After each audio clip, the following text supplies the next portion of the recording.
नमस्कार मित्रांनो, स्वागत आहे तुमचं पुन्हा एका नवीन व्हिडिओमध्ये। मित्रांनो, मागील काही वर्षांपासून उद्योजकतेचं वारं महाराष्ट्रात व्हायला लागलंय। नोकरीच्या मागे पळणारा तरुण आज व्यवसायाचा विचार करू लागलाय, पण याच वेळी या तरुणांना व्यवसायाची माहिती देणारा कोणीच भेटत नाही।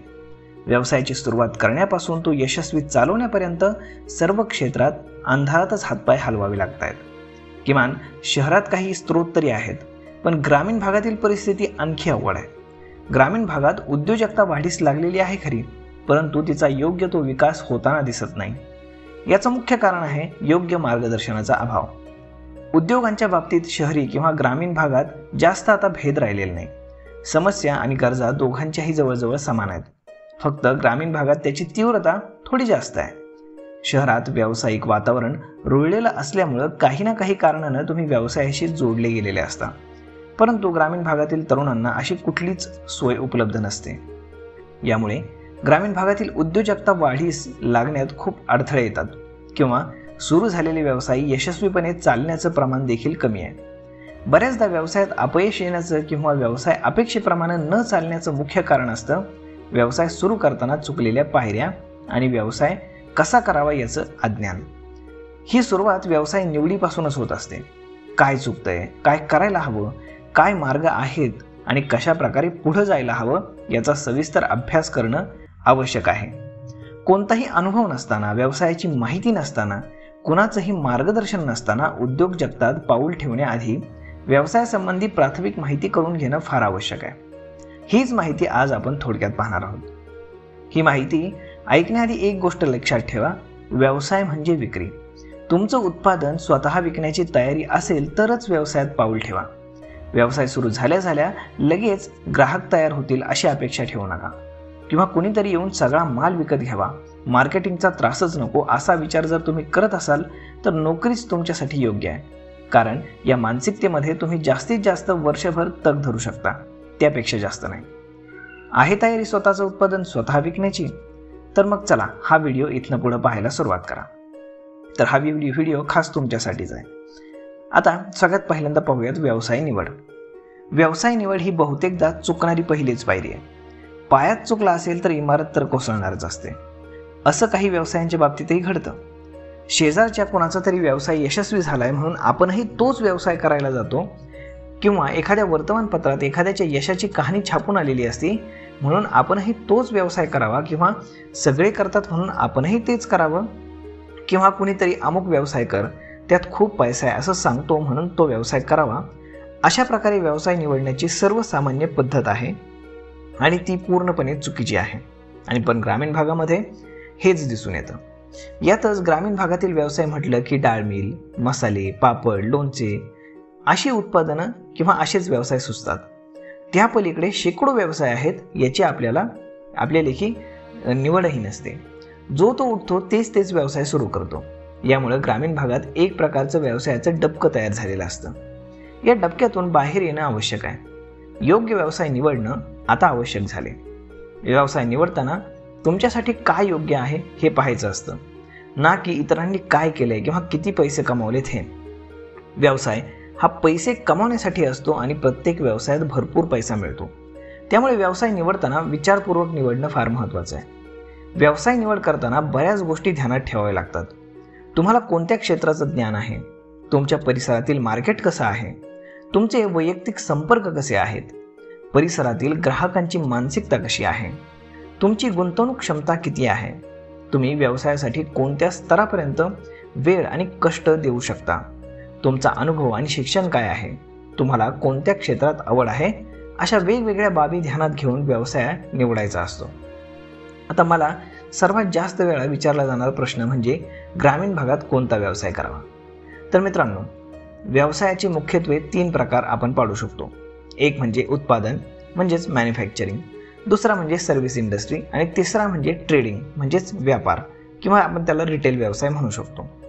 रिटेल म्हणजे दुकानाच्या माध्यमातून डायरेक्ट सेल करणं, विक्री करणं। तुम्हाला आधी क्षेत्र निवडायचं असतं, त्यानंतर प्रॉडक्ट निवडायचं असतं, आणि जर तुम्हाला उत्पादन करायचं असेल तर ग्रामीण भाग असो किंवा शहरी, तुम्हाला तुमचं उत्पादन विकण्यासाठी शहरात आणि इतर परिसरात जावंच लागतं। त्यामुळे ग्रामीण भागासाठी कोणताही विशेष असा उत्पादन क्षेत्रातील व्यवसाय कधीच नसतो. तुमच्या 50 ते 100 किलोमीटर परिसरात जे जे विकलं जाऊ शकतं ते तुम्ही बनवू शकता. यातही फूड प्रोसेसिंगशी निगडीत असेल तर स्थानिक पातळीवर कोणत्या पिकाचं उत्पादन जास्त होतं हे फक्त तुम्हाला पाहायचं आहे. बरं, आता राहिला प्रश्न गुंतवणुकीचा, मार्केटिंग स्किल नसण्याचा आणि अनुभव नसण्याचा. तर व्यवसाय करायचा म्हटलं की काहीतरी गुंतवणुकीची गरज पडतेच, पण तुमच्या गुंतवणूक क्षमतेवरच तुम्हाला व्यवसाय निवडणं आवश्यक आहे. बँकेकडून कर्ज मिळण्याची आशा जवळजवळ नगण्य असते सुरुवातीला, पण जर बँक कर्ज देणार असेल तर तुमच्याकडे असलेल्या रोख गुंतवणुकीच्या जास्तीत जास्त चौपट तुम्ही गुंतवणुकीच्या प्रोजेक्टचा विचार करावा. बँक कर्ज देत नसेल तर सरळ सरळ आपल्याकडे असलेल्या गुंतवणुकीत काय करू शकतो याचा विचार करा. याचबरोबर तुम्हाला मार्केटिंग आणि सेल्सचे गुण अवगत करावे लागतील. सर्व व्यवसायांसाठी हे गुण आवश्यक असले तरी उत्पादनासाठी या मार्केटिंग आणि सेल्स स्किल्सची गरज सर्वात जास्त आहे. यामध्ये तुम्ही कुठे कमी पडत असाल तर अशा वेळी व्यापार, रिटेल आणि सेवा क्षेत्रातील व्यवसाय तुम्ही निवडू शकता. तुमच्या गावात किंवा तुमच्या परिसरातील एखाद्या मोठ्या गावात सुरू करता येतील असे भरपूर ट्रेडिंग किंवा सर्व्हिसेसचे व्यवसाय आहेत. व्यवसाय करायचा म्हणजे उत्पादन केलंच पाहिजे असा काही नियम नाही. एखादं चांगलं दुकान तुम्ही सुरू करू शकता किंवा सीझनल बिझनेस करू शकता. प्रत्येक बाजार जोडता येतील असे फिरते व्यवसाय तुम्ही करू शकता किंवा हॉटेल सुरू करू शकता. कितीतरी याचे मार्ग आहेत. तुमचं गाव बाजारपेठेचं ठिकाण असेल किंवा परिसरातील एक महत्त्वाचं ठिकाण असेल किंवा तुमच्या परिसरात असं एखादं मोठं गाव असेल तर अशा ठिकाणी तुम्ही बरेच स्थानिक स्तरावर चालणारे व्यवसाय सुरू करू शकता. व्यवसायाचा एक प्राथमिक नियम तुम्ही नेहमी लक्षात ठेवा. व्यवसाय म्हणजे विक्री. काय विकू शकता याचा अभ्यास करा. कोणता व्यवसाय करावा याचं उत्तर तुम्हाला ऑटोमॅटिक मिळेल. आता महत्त्वाचा मुद्दा, सुरुवात करायची म्हणजे नक्की काय करायचं. मित्रांनो, व्यवसाय निवडला पण पुढे काय, सुरुवात कशी करावी, कशा प्रकारे व्यवसाय उभारावा हा नवउद्योजकांना सतावणारा दुसरा मुख्य प्रश्न. सुरुवात कुठून करावी या विवंचनेनंतर उद्योजकांचे कित्येक महिने निघून जातात. बऱ्याचदा इतका वेळ जातो की व्यवसाय सुरू करण्याची उर्मीच नाहीशी होते. व्यवसायाची सुरुवात करण्याचे काही ठराविक टप्पे आहेत. यानुसार तुम्ही वाटचाल केली तर व्यवसाय सुरू करण्यात तुम्हाला कुठलीच अडचण येत नाही. आता उत्पादन व्यवसायासाठी कशा प्रकारची सुरुवात आपण करू शकतो हे जाणून घेऊ. निवडलेल्या व्यवसायाची लघु उद्योग नोंदणी तुम्ही करून घ्या. यासाठी www.udyogadhar.gov.in या वेबसाईटवरती जाऊन तुम्ही नोंदणी करा. नोंदणी झाल्यानंतर लगेच व्यवसायाच्या नावानं बँकेत करंट अकाउंट उघडून घ्या. स्वतःचं पॅन कार्ड काढून घ्या आणि यानंतर विविध मशिनरी सप्लायर्स यांची भेट घ्या. मशिनरीचे कोटेशन्स घ्या. सर्व मशिनरी सप्लायर्सची पूर्ण माहिती घ्या. त्यांनी याआधी ज्या ज्या कंपन्यांना मशिनरी पुरवलेल्या आहेत त्यांची भेट घ्या. योग्य शहानिशा झाल्यानंतरच मशिनरी खरेदीचं नक्की करा. यानंतर विविध मशिनरी सप्लायर्सची भेट घ्या. मशीनचे कोटेशन्स मिळवा. सर्व मशिनरी सप्लायर्सची पूर्ण माहिती घ्या. त्यांनी याआधी ज्या कंपन्यांना मशिनरी दिल्या आहेत त्यांची भेट घ्या. योग्य शहानिशा झाल्यानंतर मशीन खरेदीचं नक्की करा. आता कच्चा माल स्त्रोत शोधून ठेवा. इतर खर्चाची सगळी माहिती घ्या. कर्ज प्रकरण करायचं असेल तर सीए कडून तुम्ही प्रोजेक्ट रिपोर्ट बनवून घ्या आणि कर्ज मंजूर झाल्यानंतर प्रोजेक्ट उभारणीला सुरुवात करा. 5 ते 6 महिन्यात प्रोजेक्ट उभा राहतो जनरली. या काळात मार्केटची माहिती घ्यायला सुरुवात करा आणि आपण निवडलेल्या प्रॉडक्टसाठी संभावित ग्राहक कोणकोणते आहेत याची माहिती मिळवा. यातील काहींना प्रत्यक्ष भेटून व्यवसायातील कंगोरे समजून घ्या. ग्राहकांना काय हवं आहे, काय नको याची माहिती घ्या. मार्केट कसं चालतं याचा अभ्यास करा. शक्य झाल्यास व्यवसाय सुरू करण्याआधी एखाद्या कंपनीत किंवा वितरकाकडे 5 ते 6 महिने विक्री प्रतिनिधी म्हणून काम करा. थेट फील्डवर काम केल्यामुळं मार्केटची तुम्हाला पूर्ण माहिती मिळते. प्रोजेक्ट उभा राहिल्यानंतर प्रत्यक्ष उत्पादनाला सुरुवात होते आणि अर्थातच मार्केटमध्ये प्रत्यक्ष उतरण्याची वेळ येते. आतापर्यंत तुम्ही फक्त मार्केट पाहिलेलं असतं.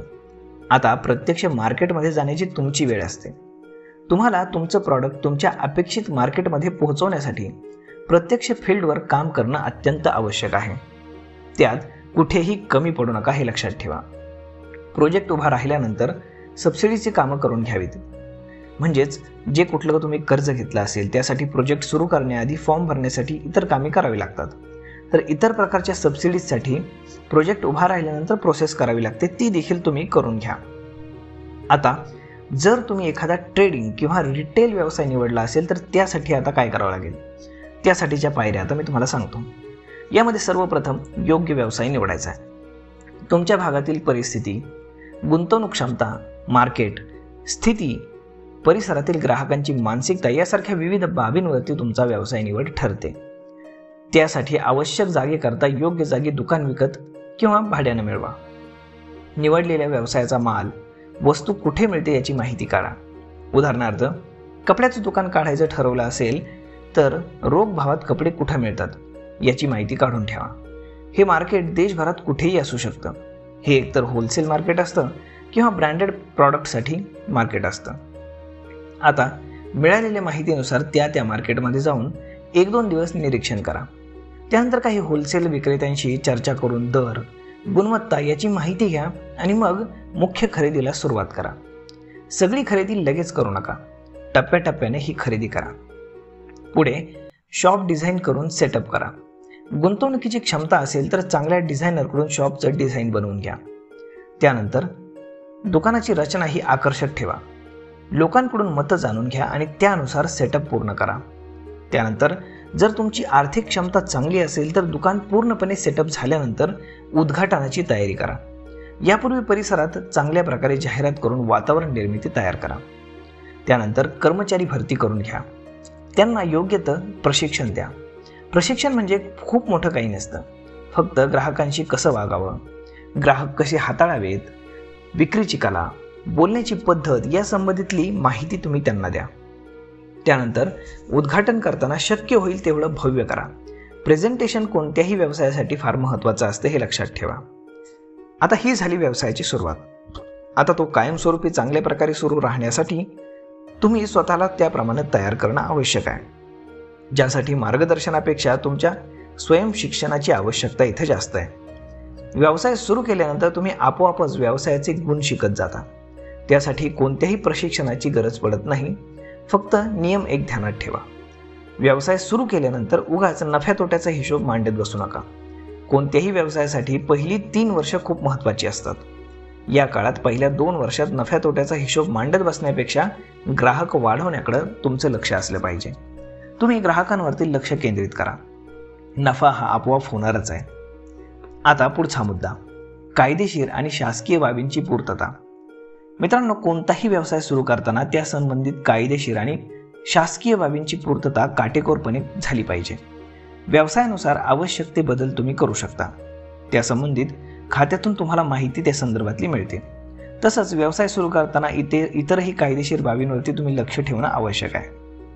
त्यानंतर व्यवसायाची तुम्ही योग्य प्रकारे नोंदणी करून घ्या, म्हणजे तुम्हाला भविष्यात अडचण येणार नाही. त्यानंतर लायसन्स जर आवश्यक असेल तर संबंधित खात्याकडून तुम्ही लायसन्स मिळवून घ्या. यासाठी आता ऑनलाईन फॉर्म्स भरावे लागतात, ते खूप सोपं झालं आहे. आणि मग त्यानंतर तुम्ही ती सगळी प्रोसिजर कंप्लीट करून घ्या आणि व्यवसायाची जागा समजा जर भाडेकरांना नसेल तर त्याचा योग्य तो करार करून घ्या आणि हा किमान नोटराईज पद्धतीनं करून घ्या, म्हणजेच उद्या भविष्यात तो जागा मालक तुम्हाला अडचणीत आणू शकत नाही. त्यानंतर कोणतेही आर्थिक व्यवहार करताना त्याची योग्य ती नोंद ठेवा. जर एखाद्याला पैसे उधार दिले असतील तर त्याच्याकडून चेक घेऊन ठेवा.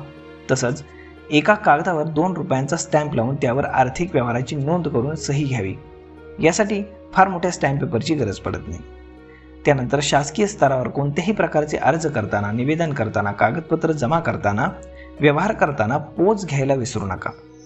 त्यानंतर कोणताही करार करताना शक्यतो वकिलांशी सल्लामसलत करावी. वकिलाला द्यावी लागणारी 1000-500 रुपये फी वाचवण्याच्या नादात मोठ्या अडचणीत बिलकुल अडकू नका आणि वकिलाच्या सहभागाशिवाय करार करणं नेहमी टाळा. त्यानंतर शासकीय पूर्तता करताना सर्व गोष्टी काळजीपूर्वक कराव्यात. एखादी चूक तुम्हाला अधिकाऱ्यांच्या पाया पडायला भाग पाडू शकते. काही होत नाही, मी आहे ना, करून घेऊ, अशा प्रकारचे सल्ले देणाऱ्यांपासून नेहमी दूर राहा. आता सगळ्यात महत्त्वाची गोष्ट, ग्राहक कसा शोधायचा आणि कसा जोडायचा. मित्रांनो, मार्केटिंग आणि सेल्स विषयी आता थोडक्यात आपण जाणून घेऊ. ग्राहक शोधणं आणि जोडणं हा व्यवसायाचा सर्वात महत्त्वाचा भाग आहे, म्हणजेच आत्मा आहे असं तुम्ही म्हणू शकता. आता ग्राहक जोडणं म्हणजे काय तर मार्केटिंग. ग्राहक जोडणं हे अवघड काम नाही, पण बसल्या जागी करण्यासारखं सुद्धा नाही. उद्योजकतेचा सर्वात जास्त वेळ हा मार्केटिंग आणि सेल्सवर खर्च झाला पाहिजे, ना की उत्पादनावर. उत्पादनासाठी कर्मचारी असतात, सुपरवायझर असतात. उद्योजकानं विक्रीवरती लक्ष केंद्रित करायचं असतं. आता हे जाणून घेऊ मार्केट कसं शोधायचं आणि ते कसं जोडायचं याच्या काही टिप्स. यामध्ये सगळ्यात पहिली टिप, आधी तुम्ही जे उत्पादन निवडलंय त्याचा वापर कोणकोणत्या क्षेत्रात होतो याची माहिती करून घ्या. म्हणजे रिटेल मार्केट, इतर कंपन्यांना कच्चा माल म्हणून किंवा निर्यात वगैरे होत असेल तर त्यानुसार. त्यानंतर नंबर 2, त्यानुसार तुमच्या उत्पादनाचं मार्केट कुठलं आहे याची यादी निवडा. नंबर 3, निवडलेल्या क्षेत्रातील अपेक्षित ग्राहकांची यादी तयार करा. त्यांची वर्गवारी करा. उदाहरणार्थ फूड प्रोसेसिंग कंपनी सुरू करत असाल तर त्याची अपेक्षित ग्राहकांची वर्गवारी तुम्हाला दिसेल. समजा ते प्रोसेस्ड फूड असेल तर उत्पादनात वापरण्यात येणाऱ्या इतर कंपन्या, त्या उत्पादनांची स्थानिक जिल्हावारी किंवा बाजारपेठेतील दुकानदार, किरकोळ विक्रेते, त्या उत्पादनाचे 200 ते 400 किलोमीटर परिसरातील मार्केटमधील ठोक विक्रेते, वितरक, मोठ्या शहरातील मार्केटिंग कंपन्या आणि एजंट्स किंवा इतर मोठ्या कंपन्या ज्या तुमच्याकडून नॉन ब्रँडेड प्रॉडक्ट घेऊ शकतात आणि स्वतःचं लेबल लावून विकू शकतात, अशा कंपन्या. किंवा मग डायरेक्ट कस्टमर, हॉटेल किंवा घरगुती ग्राहक इत्यादी. त्यानंतर अपेक्षित ग्राहकांची यादी बनवायला सुरुवात करा आणि आता ज्या काही गोष्टी मी सांगितल्या त्या अपेक्षेप्रमाणे ग्राहकांच्या रचनेनुसार सर्व माहिती तुम्ही गोळा करा. ही माहिती गोळा करण्यासाठी प्रत्यक्ष तुम्हाला फिरावं लागेल, रेफरन्स घ्यावे लागतील. तसंच इंटरनेटवरूनही तुम्हाला बरीचशी माहिती मिळेल. आता 5वा मुद्दा, गोळा केलेल्या माहितीचा अभ्यास करून प्रत्येक वर्गातील अपेक्षित ग्राहकांना त्यांच्या व्यवसाय क्षमतेनुसार क्रमांक किंवा कॅटेगरी द्या. म्हणजेच ABCDE, म्हणजेच आत्ता ज्या काही गोष्टी मी तुम्हाला सांगितल्या त्याप्रमाणे. यामुळे तुम्हाला कुणाला भेटायचे आणि त्याचं नियोजन कसं करता येईल. म्हणजेच ज्या A कॅटेगरीतले कस्टमर्स असतील तर त्यांना जास्त प्राधान्य, B कॅटेगरीतले कस्टमर्स असतील त्यांना कमी प्राधान्य. अशा पद्धतीने तुम्ही ग्राहकांना कॅटेगराईज करू शकता. कारण तुमच्यासमोर फक्त एक यादी नसते तर विविध कॅटेगरीतील 10-20 याद्या समोर असतात. प्रत्येक यादीतील 2-2 जणांना भेटायचं जरी म्हटलं तरी खूप मोठ्या प्रमाणात तुम्ही ग्राहकांशी संपर्क करू शकता. आता ही यादी झाल्यानंतर तुम्हाला तुमच्यासमोर किमान 1000 अपेक्षित ग्राहक असल्याचं तुमच्या लक्षात येईल. आता ही पद्धत तुम्हाला त्रासदायक जरी वाटली ना तरी ही प्रभावी आहे आणि सगळ्या मोठमोठ्या कंपन्या अशी पद्धतच यूज करतात. त्यानंतर ही वर्गवारी करून झाल्यानंतर ग्राहकांची यादी तयार झाल्यानंतर प्रत्यक्ष गाठीभेटींना सुरुवात करा. ग्राहक शोधण्याची पायरी संपल्यानंतर ग्राहक जोडण्याची पायरी सुरू होते. यात तुम्हाला तुमच्या सर्व अपेक्षित ग्राहकांना भेटून आपलं उत्पादन सांगणं आवश्यक आहे. तुमचा व्यवसाय लहान स्तरावर असेल तर हे काम तुम्हाला स्वतः करावं लागू शकतं. पण शक्यतो तुम्ही जे प्रॉडक्ट निवडले त्या क्षेत्रात काम करणारा एखादा विक्री प्रतिनिधी लगेच कामावर ठेवावा आणि त्याच्याकडून हे मार्केट जोडण्याचं काम करून घ्यावं. ह्या व्यक्तीला जास्त पगार द्यावा लागला तरी चालेल, पण तो आधीच त्या क्षेत्रात काम करत असल्यामुळं त्याच्याकडून लगेच मार्केट मिळू शकतं. त्यानंतर तयार केलेल्या यादीमुळे प्रत्येक यादीमधील किमान 2 ग्राहकांना जोडण्याचं टार्गेट ठेवा. प्रत्येकाला प्रत्यक्ष भेटून आपलं उत्पादन सांगा, त्यांना सॅम्पल द्या, त्यांना काय हवंय काय नको याची माहिती घ्या. त्यानंतर पहिल्या भेटीनंतर 2-3 दिवसात पुन्हा दुसरी भेट घ्या. यावेळी प्रत्यक्ष विक्रीसाठी प्रयत्न करा. तुमच्या विक्री प्रतिनिधीमुळे तुम्हाला प्राथमिक मार्केट मिळायला सुरुवात झालेली असते आणि या यादी पद्धतीनं काम केल्यामुळं ग्राहक संख्येसोबतच तुमचे क्षेत्रसुद्धा वाढायला लागतं. त्यानंतर एक मात्र लक्षात ठेवा, मार्केट मिळवण्यासाठी वेळ लागतो. हे काही चुटकीसरशी होणारं काम नाही. पहिले 1 वर्ष तुम्हाला मार्केट सापडायला आणि जोडायला लागतं. जसजसे तुम्ही मार्केटमध्ये स्थिरावता तसे तुम्हाला ग्राहक मिळत जातात. त्यामुळे मार्केटिंग करताना संयम ठेवणं आवश्यक आहे. आता महत्त्वाची गोष्ट ती म्हणजे ब्रँड तयार करताना काय केलं पाहिजे. मित्रांनो, ब्रँड हा कोणत्याही व्यवसायासाठी आवश्यक असतो. तुमच्या उत्पादनाचं व्यवसायाचं नाव हीच तुमची खरी ओळख असते. तुमचं एखादं दुकान असो किंवा एखादं मॅन्युफॅक्चरिंग युनिट किंवा सर्व्हिस इंडस्ट्री, ब्रँड हा लागतोच. त्यामुळे ब्रँडशी संबंधित काही गोष्टी तुम्ही लक्षात ठेवा. उत्पादनासाठी किंवा व्यवसायासाठी नाव शोधत असाल तर त्या क्षेत्रात आधी कुठलेही न वापर गेलेले नाव तुम्ही शोधलं पाहिजे. यासाठी तुम्ही एखाद्या IPR कन्सल्टंटची मदत घ्या किंवा www.ipiindia ipindia.nic.in या वेबसाईटवरती जाऊन ट्रेडमार्क सर्च करून तुम्ही शोध घ्या. बरेच जण इंटरनेटवरती वेबसाईट करता डोमेन नेम उपलब्ध आहे की नाही, यावर ट्रेडमार्क उपलब्ध आहे की नाही याचाही अंदाज घेतात, पण ही चुकीची पद्धत आहे. इंटरनेटवर नसलेले कितीतरी ब्रँड्स ट्रेडमार्क म्हणून नोंदवले गेलेले आहेत. आता तुमची कंपनी समजा काही एखाद्या नावानं आहे, अबक, आणि तुम्ही एखादा ज्यूस बाजारात आणणार आहात, तर अशा वेळी तुमच्या कंपनीचं नाव म्हणजे तुमचा ब्रँड नसतो, तर तुम्ही त्या ज्यूसला जे नाव देणार आहात तो तुमचा ब्रँड असतो. एकाच कंपनीचे कितीही ब्रँड असू शकतात, हे लक्षात ठेवा. त्यानंतर लोगो डिझाईन करून घ्या, ट्रेडमार्क तुम्ही डिझाईन करून घ्या, जेणेकरून ते फक्त 4-5 हजारामध्ये मिळून जातं, पण भविष्यामध्ये ते फार महत्त्वाचं असतं. यासाठी तुम्ही एखाद्या IP कन्सल्टंटची मदत घेऊ शकता. त्यानंतर आता ज्या काही शासकीय योजना असतील, तर त्या शासकीय योजनांमध्ये तुम्ही सहभागी व्हायचा प्रयत्न करा, जेणेकरून तुम्हाला सरकारकडून अनुदान मिळेल, भरघोस सारी तुम्हाला सबसिडी मिळेल, आणि अशा पद्धतीनं तुम्ही तुमचा व्यवसाय जो आहे तर तो चांगल्या पद्धतीनं केला पाहिजे. तर मग मित्रांनो, अशा पद्धतीनं ह्या ज्या काही बाबी आहेत तर ह्या आपण लक्षात ठेवल्या पाहिजेत की ग्रामीण भागामध्ये ज्या पद्धतीने व्यवसाय उभा करावा लागतो त्यासाठी खूप कष्ट करावे लागतात. तर हे कष्ट करण्याची आपली तयारी असली पाहिजे, आणि त्यासोबतच ह्या ज्या पायऱ्या या व्हिडिओतनं मी तुम्हाला सांगण्याचा प्रयत्न केला आहे, आणि ज्या काही संधी ग्रामीण भागामध्ये उपलब्ध आहेत त्या आणि त्यातली आव्हानं दाखवण्याचा प्रयत्न केला आहे, तर या पद्धतीने तुम्ही जर फॉलो केला तर तुम्हाला फार चांगला प्रतिसाद मिळू शकतो. तर मित्रांनो, हा व्हिडिओ तुम्हाला कसा वाटला आम्हाला कमेंट करून सांगायला नक्कीच विसरू नका, आणि जर आवडला असेल तर आपल्या जवळच्या मित्रमैत्रिणींसोबत मात्र शेअर करायला विसरू नका. धन्यवाद.